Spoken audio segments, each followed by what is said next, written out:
Buenos días, hermanos. Siempre es un gozo y una alegría poder abrir la palabra del Señor y estudiar y ver lo que Él tiene para nosotros, lo que quiere enseñarnos, aplicarlo a nuestra vida personal. Y estamos estudiando el libro de los Jueces.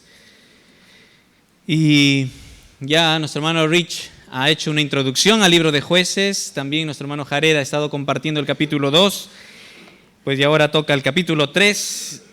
Y vamos a dar lectura a su palabra en Jueces capítulo 3 del 1 al 11. ¿Ok? Todos vamos a abrir nuestras Biblias. El libro de Jueces está después de Josué, por si acaso. Yo acá me estoy copiando. Y antes de Ruth. Ya. Ok, todos vamos a dar lectura entonces a la palabra de Dios, hermanos. Presten mucha atención a lo que el texto dice. Estas son pues las naciones que Jehová dejó para probar con ellas a los israelitas, que no habían conocido todas las guerras de Canaán, solo para que las generaciones de los hijos de Israel conocieran la guerra y la enseñaran a los que antes no la habían experimentado. Los 5 jefes filisteos, todos los cananeos, los sidonios, los heveos, los cuales habitaban en la serranía del Líbano, desde el monte Baal-Hermón hasta el paso de Amat, quedaron pues para probar a Israel, a fin de saber si obedecerían los mandamientos de Jehová, que Jehová había ordenado a sus padres por medio de Moisés. Así, los hijos de Israel habitaron en medio del cananeo, del eteo, del amorreo, el fereceo, el heveo y el jebuseo. Tomaron sus hijas por mujeres y entregaron sus propias hijas a los hijos de ellos y sirvieron a sus dioses. Y los hijos de Israel hicieron lo malo ante los ojos de Jehová, olvidando a Jehová su Dios y sirviendo a los Baales y a las Aseras. Por tanto, la ira de Jehová se encendió contra Israel y los entregó en manos de Cusán Risataim, rey de Aram Naharaim. Y los hijos de Israel sirvieron a Cusán Risataim 8 años. Entonces los hijos de Israel clamaron a Jehová y Jehová levantó un libertador para los hijos de Israel, a Otoniel ben Cenez, hermano menor de Caleb, y los libertó. Y el espíritu de Jehová estuvo sobre él y gobernó a Israel y salió a la guerra. Y Jehová entregó en su mano a Cusán Risataim, rey de Aram, y su mano prevaleció contra Cusán Risataim. Luego la tierra reposó 40 años y murió Otoniel ben Cenez. Que el Señor bendiga su palabra en nuestros corazones en esta mañana. Quisiera decir, a manera de introducción, un poquito para saber lo que está sucediendo en el libro de los Jueces. El libro que precede a los jueces es, ¿cuál libro? El libro de Josué. Y el libro de Josué nos narra cómo Dios, después de la muerte de Moisés, levanta a un líder. Y este líder, Josué, que había aprendido mucho acerca de la fe en el Señor con Moisés, es el que lleva al pueblo de Israel a tomar la tierra prometida. ¿Se acuerdan? Es allí donde Josué divide la tierra prometida a las 12 tribus de Israel y están allí. Ahora, díganme, cuando entraron en la tierra prometida, ¿estaba ahí vacío y todos eran felices? ¿Qué había en la tierra? En la tierra prometida. Habían todavía pueblos y naciones, obviamente que no seguían al Señor, que estaban allí instaurados. Ahora, el plan era de que el pueblo de Israel tenía que entrar y conquistar todos esos territorios para que el pueblo de Israel gozara de la tierra prometida. en el libro de Josué entonces se nos narra todas estas conquistas. ¿Se acuerdan cómo hicieron caer, el Señor hizo caer las murallas de Jericó y todo? Victoria tras victoria. El Señor había prometido a Josué victoria si él confiaba en él. Todo muy bonito hasta ahora. Pero cuando llegamos al libro de Jueces, la historia cambia. De la luz a las tinieblas. Porque en el libro de Josué, el autor de Jueces nos narra cómo el pueblo de Israel se comporta. Cuando estamos leyendo Jueces, debemos pensar que es un periodo de 400 años, ¿ok? Son 400 años. Y en este libro de los Jueces, la historia va así. El pueblo de Israel está allí tranquilo, en libertad, y de repente el pueblo de Israel comienza a contaminarse de las costumbres de los pueblos paganos que estaban a su alrededor. Y Dios, eso lo llamamos apostasía, es decir, se alejan, abandonan la fe en Dios para ir tras ídolos, para adorar a otros dioses. Después Dios manda como castigo al pueblo de Israel estar en cautiverio. Viene un pueblo y lo conquista. Y el pueblo de Israel sufre las consecuencias de su pecado. ¿Y qué hace el pueblo de Israel entonces? Se me chispoteó. Pide perdón a Dios, se arrepiente de sus pecados y en humildad busca que Dios les restaure la comunión. ¿Y qué hace Dios? Oye su clamor, tiene misericordia del pueblo de Israel y los libera enviando a un juez o un libertador. El libro de Jueces se llama Jueces porque estos hombres de Dios, los jueces, y hoy día vamos a ver uno de ellos, eran como personas que cumplían la justicia de Dios, libertando al pueblo de Israel de manos de los enemigos, y también trabajaban trayendo justicia entre los pueblos y también entre los mismos ciudadanos de Israel. Pero esta es la historia del pueblo de Israel. Y en el libro de Jueces se va a repetir 6 veces este ciclo, aunque hubieron 12 jueces. El libro de los Jueces nos narran que hubieron solamente 6, se repite este ciclo 6 veces, ¿ok? Ahora, ¿se imaginan esto? Todo bonito, con paz, nos alejamos del Señor, el Señor nos hace pagar las consecuencias de nuestro alejamiento de Él, nos pedimos perdón al Señor, Él nos perdona, levanta a un siervo para liberarles y otra vez un tiempo de paz, de libertad. Y otra vez, ¿qué hacemos? Ahora, ¿no les hace eso pensar acerca de nuestra vida espiritual, queridos hermanos?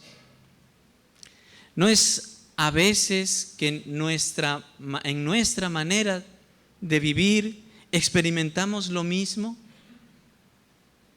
Estamos bien con el Señor, gozándonos de sus bendiciones y de repente comenzamos a ver el mundo y sus tentaciones y nos alejamos de Dios, le damos la espalda a Dios y muchas veces pagamos por las consecuencias por habernos alejado del Señor.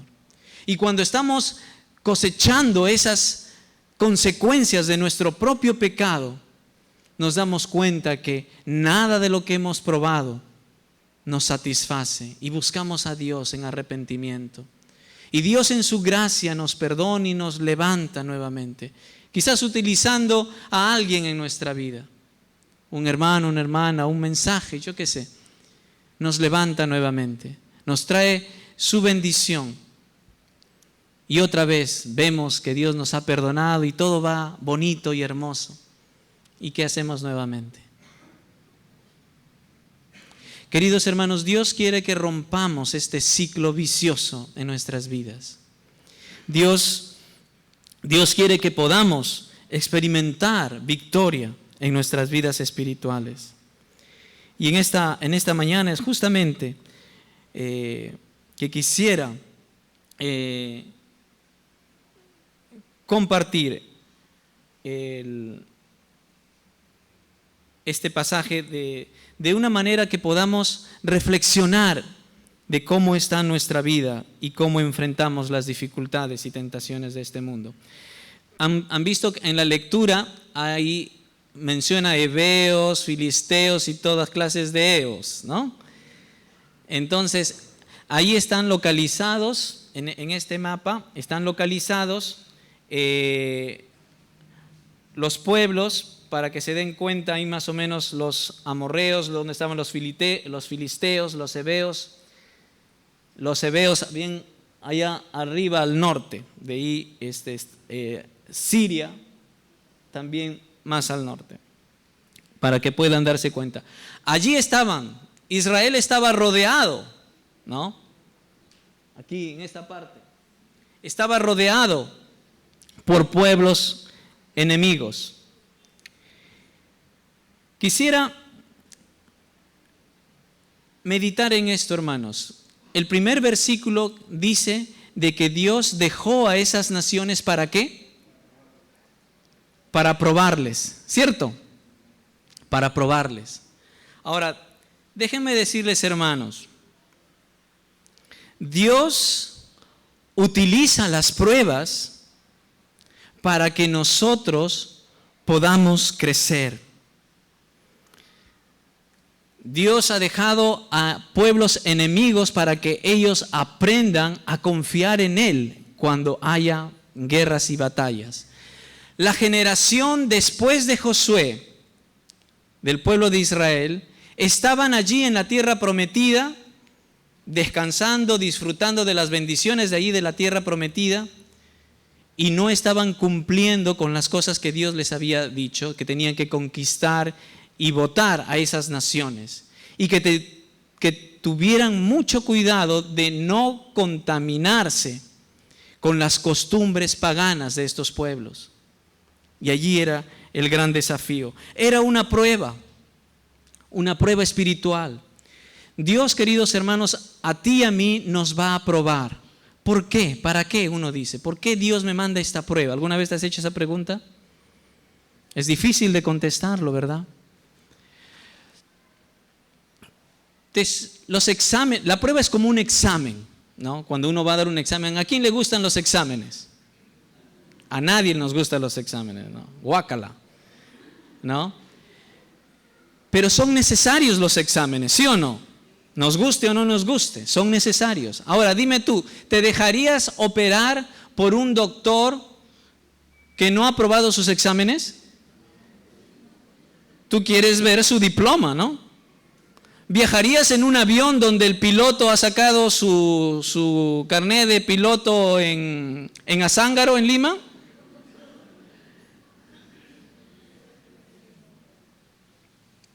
Indudablemente que no. Tú quieres ver pruebas, tú estás confiando, ¿no?, de que ha pasado sus exámenes, que sabe lo que hace, ¿verdad? Pues del mismo modo, hermanos, las pruebas espirituales son para nosotros lo mismo. Dios va a permitirnos circunstancias difíciles para ver si nuestra fe está bien cimentada en Él. Las pruebas, queridos hermanos, nos hacen ver lo que hay en realidad en nuestro corazón. ¿Cómo reaccionamos ante las dificultades de la vida? ¿Me dejo entender, hermanos? Esas son las pruebas. Dios ha dejado enemigos en el territorio para probar el pueblo de Israel. Del mismo modo, Dios nos ha dejado cosas, incluso personas a nuestro alrededor que van a probar nuestra fe, o circunstancias. Piensa, si hubiéramos conocido al Señor y toda nuestra vieja naturaleza hubiera desaparecido, no sintiéramos ninguna tentación, qué chévere sería, ¿no? Imagínate de que cuando ya te casas, especialmente estoy pensando en los jóvenes, cuando se casan, están luchando contra las tentaciones sexuales y dicen, uy, al fin me caso y se acabaron las tentaciones con las chicas o viceversa. Qué chévere sería eso. Pero ¿saben qué? Las chicas bonitas continúan allí todavía. No quiero decir que son el enemigo, por si acaso. Qué bonito fuera, ¿no? De que todas las tentaciones se acaban. Qué bonito fuera de que aceptamos a Cristo y ya nuestra enfermedad se cura. Qué bonito sería, ¿verdad? Pero todavía hay cosas, hay personas, hay circunstancias que son a propósito dejados por Dios para que nosotros podamos aprender a batallar las guerras espirituales. Queridos hermanos, ¿qué va a pasar con Israel? ¿Israel va a aprobar su examen? ¿Va a aprobar la prueba? ¿O va a desaprobar? Esa es la pregunta. Muchos de nosotros quisiéramos de que no existan pruebas. Y me hace recordar al apóstol Pablo cuando él tenía, muy posiblemente dicen los comentaristas, los estudiosos de la Biblia, que cuando él ora pidiendo que Dios le quite el aguijón de su carne, ¿se acuerdan de esto? El aguijón de su carne muy probablemente dicen de que era una enfermedad a su vista. No se sabe en realidad, pero él dice que no podía vivir con este aguijón, con esta prueba, no podía. Y le clamaba a Dios constantemente para que le quitase esa prueba y él pudiera servir al Señor sin problemas, sin dificultades. Y en 2 Corintios dice esto, Pablo: en 3 ocasiones distintas le supliqué al Señor que me la quitara. Cada vez Él me dijo: mi gracia es todo lo que necesitas. Mi poder actúa mejor en la debilidad. Así que ahora me alegra jactarme en mis debilidades, para que el poder de Cristo pueda actuar a través de mí. Es por esto que me deleito en mis debilidades y en los insultos, en privaciones, persecuciones y dificultades que sufro por Cristo. Pues cuando soy débil, entonces soy fuerte. Ahora, qué hermoso sería si las pruebas de la vida sean teóricas, ¿no? ¿Se imaginan de que te tomen un examen, una prueba de tu fe, y vienes y rindes un examen en capacitación bíblica, en IBEM o en el discipulado, ¿no? Y ya, aprobaste con 20. Qué bonito fueran las pruebas así, ¿no? Con un examen. Pero hermanos, lamentablemente no es así. Dios quiere que aprendamos a pasar las pruebas en las pruebas. Que experimentemos lo que es luchar, lo que es tener miedo, lo que es tener necesidad y clamar a Dios y tener victoria por medio de la fe. Necesitamos, hermanos, experimentar esas pruebas. Muchas veces, queridos hermanos, no queremos pasar por dificultades. El día viernes fui con mi hijo mayor a que le saquen una muela, ¿no? Y ustedes saben que cuando te sacan la muela tienen que ponerte una inyección y es muy doloroso. ¿A quién le gusta, no? Que le saquen una muela, es terrible. Y le digo, Timote, vamos a orar para que el Señor te ayude, te fortalezca. Y me dice Timote, bueno, ok, vamos a orar, me dice. Y él se puso a orar. Y oró así, más o menos, ¿no? Señor, te doy gracias que tú estás conmigo y te pido, Señor, de que cuando me saquen la muela no me duela nada, ¿no? O sea, queremos las pruebas, pero sin dolor, ¿no? Las dificultades, queremos que realmente no pasar por pruebas, queremos evitarlas, huir, y que si las tenemos, bueno, pero que sea suavecito, con anestesia, ¿no? Es difícil, ¿verdad, hermanos? Pero déjenme decirles, hermanos, de que Dios toma la iniciativa para probarnos, nos guste o no nos guste, porque Él quiere saber qué es lo que hay en nuestro corazón, de qué estamos hechos. Él quiere probarnos, lo va a hacer, tarde o temprano lo va a hacer. Él toma la iniciativa. Se cuenta en una oportunidad que estaban paseando en un crucero y y estaban ahí muchas personas en la parte ahí cercana al mar, y de repente una señorita se cae al agua. Y entonces todos los hombres y las personas se miran uno al otro, ¿qué hacemos? ¿Ya? Y de repente un viejito de 80 años se tira al agua, ¿ya? Y comienza a nadar, y todos ahí expectantes qué estaba pasando, y el viejito comienza a nadar y la coge a la señorita y comienza a nadar hacia el barco. Bueno, le tiran y al final el viejito la rescata. ¡Wow! Todos estaban maravillados de lo que había hecho este hombre, ¿verdad? Este viejito, 80 años. Todos los hombres musculosos que estaban ahí posando para las chicas tenían vergüenza mirar al pobre viejito. Y organizaron una fiesta esa noche para celebrar y darle pues un premio a este anciano por su heroica acción. Y el viejito, cuando ya toma le dan para que dé las palabras, ¿no? De agradecimiento, etcétera, etcétera, le dijo, bueno, le dice, solo quisiera hacerles una pregunta. ¿Quién me empujó?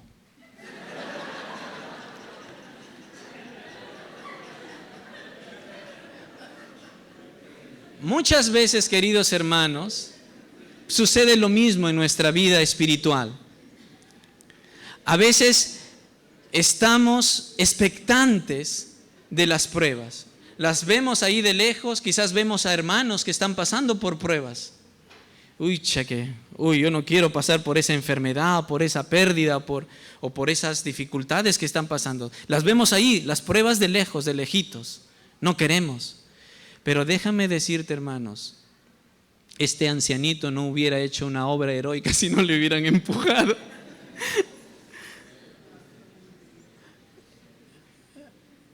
¿Dónde estamos en nuestra vida espiritual, hermanos? ¿Sentados, disfrutando de un crucero? O quizás Dios está a punto de empujarte al agua. Porque es allí donde tú vas a tener que hacer lo que tienes que hacer, no lo que quieres hacer. Y es que, queridos hermanos, las pruebas nos ayudan a darnos cuenta de, a veces, tan indiferentes que somos al dolor humano, a las dificultades de los demás. No nos importa. Estamos preocupados en nosotros mismos a veces. Si el hermano se enfermó, ni una llamada. Si el hermano está pasando por dificultades, no le visitamos. En fin, pero cuando nos toca a nosotros,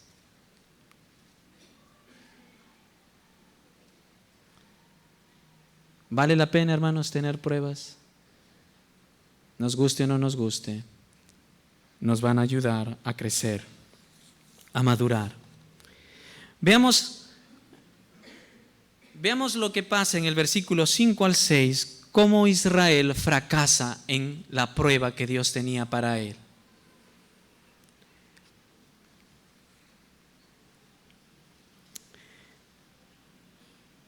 Déjenme explicarles un poquito más acerca de estas naciones y su religión.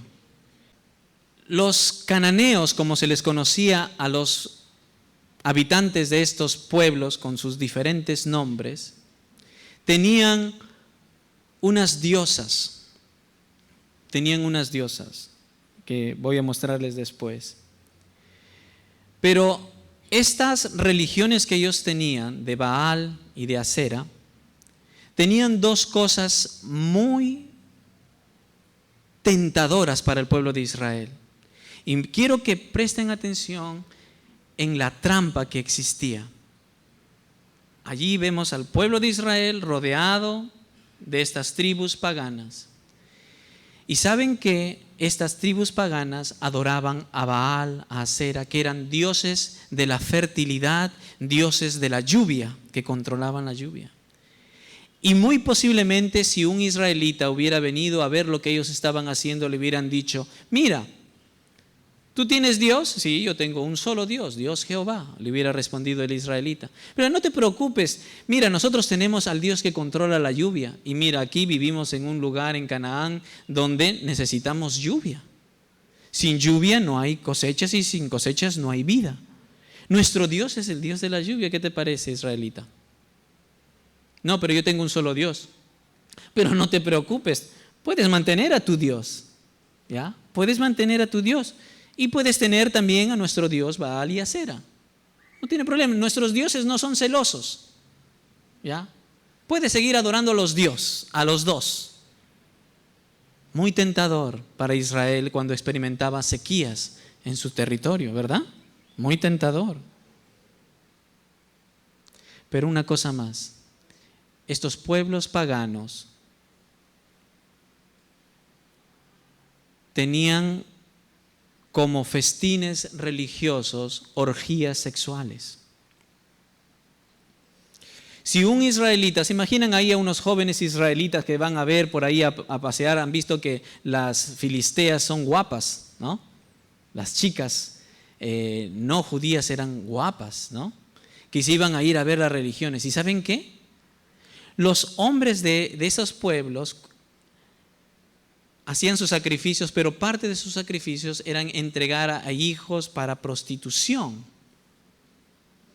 Y hacían y organizaban orgías como un culto de adoración a sus dioses.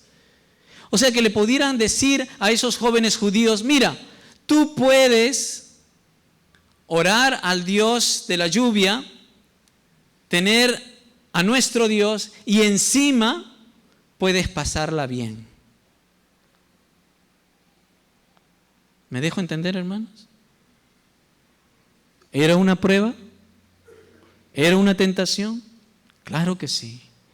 Dios había dicho al pueblo de Israel, ustedes van a ir a habitar allí, ustedes tienen que expulsar a las personas de allí, no pueden entregar a sus hijos para que se casen con los hijos de los pueblos paganos.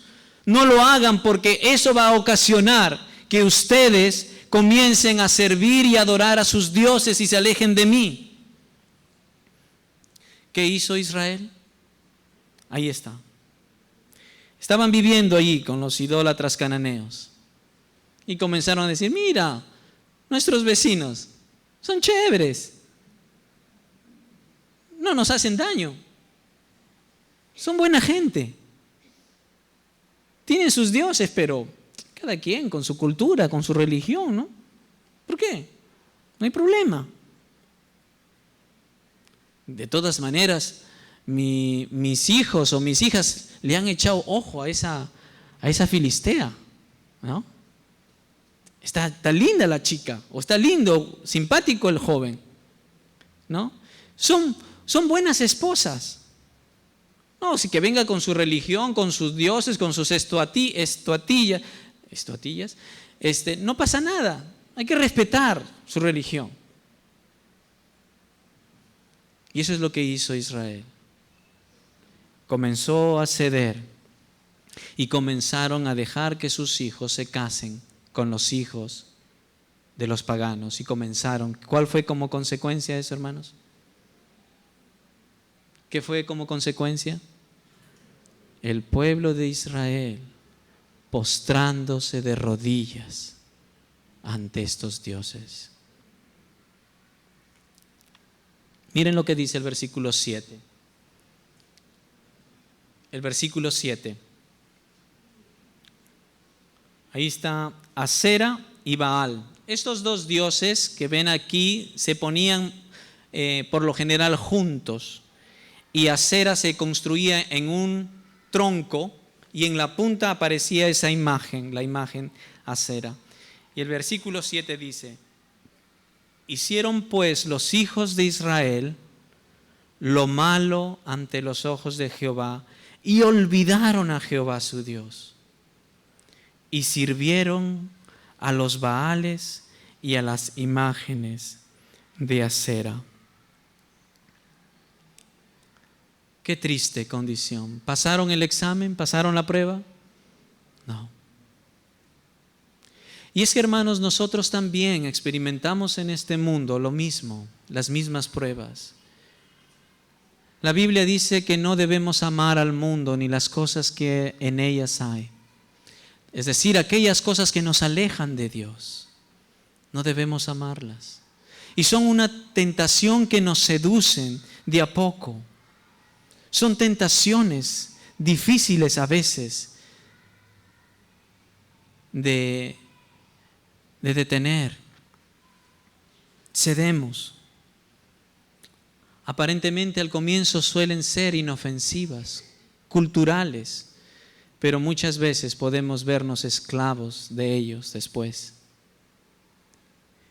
Y quisiera que meditemos, hermanos, en nuestra vida personal, qué cosas, qué personas están alejándome de Dios, al único que debe recibir nuestra adoración. ¿Qué es? ¿Quién es? ¿Qué pasó como consecuencia de esto? Nos dice el siguiente versículo 8, la ira de Jehová se encendió contra Israel y los vendió en manos de Cusán Risataim, rey de Mesopotamia, y sirvieron los hijos de Israel a Cusán Risataim 8 años. Hermanos, Dios es santo. Dios es santo. Él no tolera el pecado. Dios es celoso, nos dice la Biblia. Él no quiere que nosotros tengamos otros amores, otros dioses, que nos aparten de Él. No podemos compartir. Él no puede compartir con ninguna otra cosa.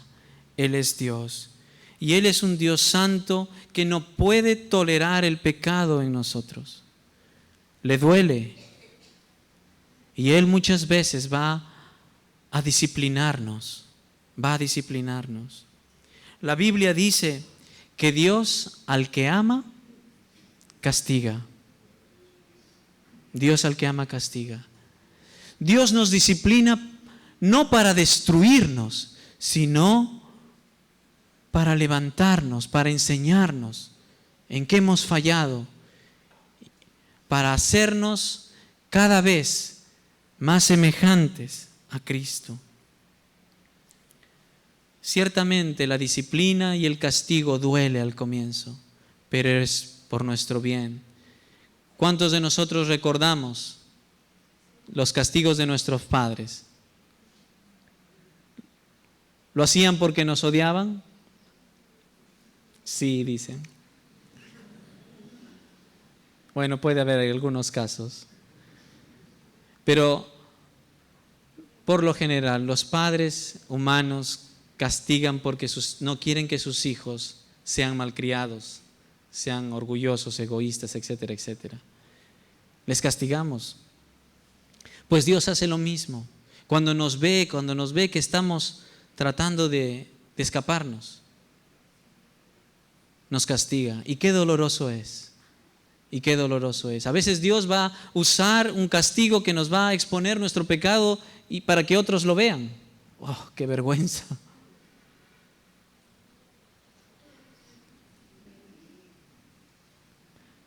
Dios a veces va a utilizar muchas cosas para disciplinarnos.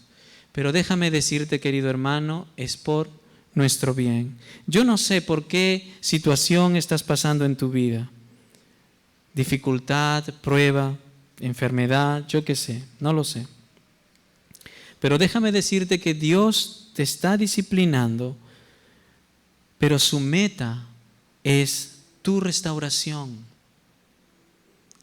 El propósito de las pruebas es que nosotros podamos madurar, no solamente en tener victorias, sino que nos asemejemos cada vez a la persona de Cristo.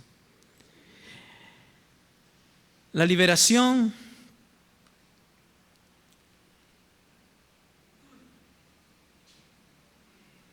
viene en el versículo 9 y 10. Leamos brevemente, hermanos, estamos por terminar. Clamaron los hijos de Israel a Jehová. ¿Y qué hizo Jehová? Ahora se acuerdan de mí. ¿Dijo eso? Dice: Jehová levantó un libertador a los hijos de Israel y los libró. Esto es a Otoniel, hijo de Cenaz, hermano menor de Caleb. Dios levanta al primer juez, a Otoniel. Su nombre significa león de Jehová. Un hombre guerrero, un hombre valiente, Otoniel, nos dice la palabra de Dios. Pero déjenme decirles, hermanos, que a pesar que era un hombre estratega, valiente y todo lo que él pudiéramos decir de él, su victoria no radicó en lo bueno que él era. Su victoria radicó, el versículo 10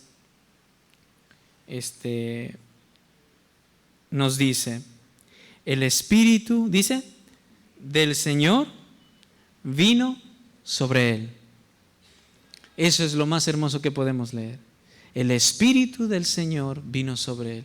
Por eso Otoniel tiene victoria. Por eso cuando va a la guerra con este hombre doblemente malvado, como significa su nombre, él tiene victoria y libra al pueblo de Israel de sus manos y da 40 años de paz para el pueblo de Israel. Es la gracia de Dios.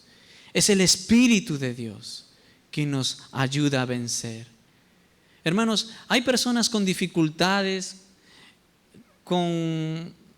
y muchos impedimentos. ¿Están viendo ustedes ¿cómo se dice? Esas olimpiadas de los que para olimpiadas, ¿no? Tú ves ahí personas sin piernas, sin brazos, y cómo han, ¿no?, sobresalido, ¿no? Ayer justamente estaba escuchando el reportaje de uno de ellos y él estaba hablando, sí, bueno, gracias a mis habilidades, ¿no?, yo he podido lograr esto y lo otro, ¿no? No daban ningún reconocimiento a Dios. Y es así, no se trata de tener victorias a las dificultades de la vida simplemente por serlo. Estamos hablando de que tener victoria pero confiando en Dios y que nuestro carácter sea transformado a la imagen de Cristo en ese proceso. ¿Me dejo entender? No se trata de tener problemas y salir victoriosos. Los paganos hacen eso. Significa que a través de esas pruebas yo voy a acercarme a Dios y voy a aceptar, buscar hacer su voluntad. Y por el poder del Espíritu de Dios que mora en cada creyente, voy a poder obedecer a Dios para que la gloria sea para Él. Hermanos queridos, no sé cuál sea tu circunstancia y quizás tú estás luchando en tus fuerzas salir de la prueba en la que estás. Y estás luchando y estás haciendo una y otra cosa, pero no puedes. El enemigo te ha acorralado y te sientes que no puedes. Déjame decirte que solo el Señor, el Espíritu del Señor va a darte ese poder. Quiero mostrar un video para terminar. Y en este video quiero que se fijen en este osito. ¿Y qué es lo que hace? Presten atención también a la letra de la canción.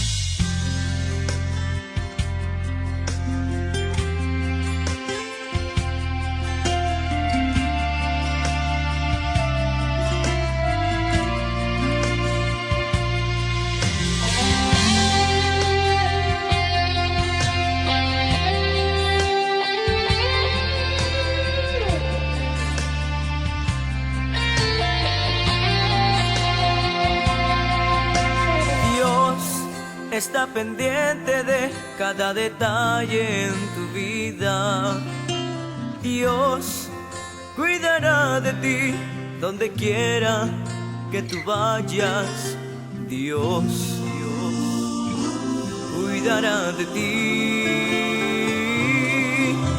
Dios puede notar cada hoja que de un árbol cae.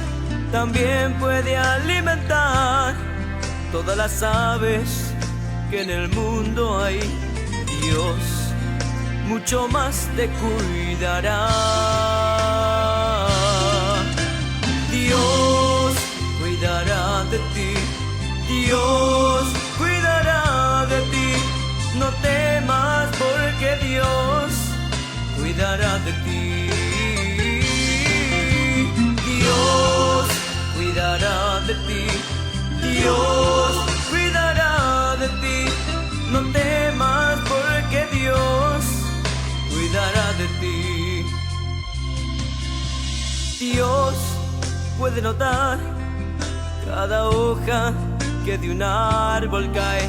También puede alimentar cada ave que en el mundo mundo hay, Dios mucho más te cuidará. Dios está a tu lado y jamás te dejará. Él ha prometido estar contigo hasta el final. No desmayes, porque Dios contigo está. Dios cuidará de ti, Dios cuidará de ti. No temas, porque Dios cuidará de ti. Dios cuidará de ti, Dios cuidará de ti. No temas, porque Dios cuidará de ti. Dios cuidará de ti, Dios cuidará de ti. No temas, porque Dios cuidará de ti. Dios cuidará de ti, Dios cuidará de ti. No temas, porque Dios cuidará de ti. Dios está a tu lado Y jamás te dejará. Él ha prometido estar contigo hasta el final.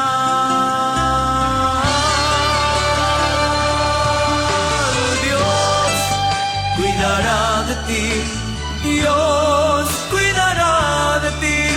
No temas, porque Dios cuidará de ti. Dios cuidará de ti, Dios cuidará de ti. No temas, porque Dios cuidará de ti. Dios cuidará de ti, Dios cuidará de ti. No temas, porque Dios cuidará de ti.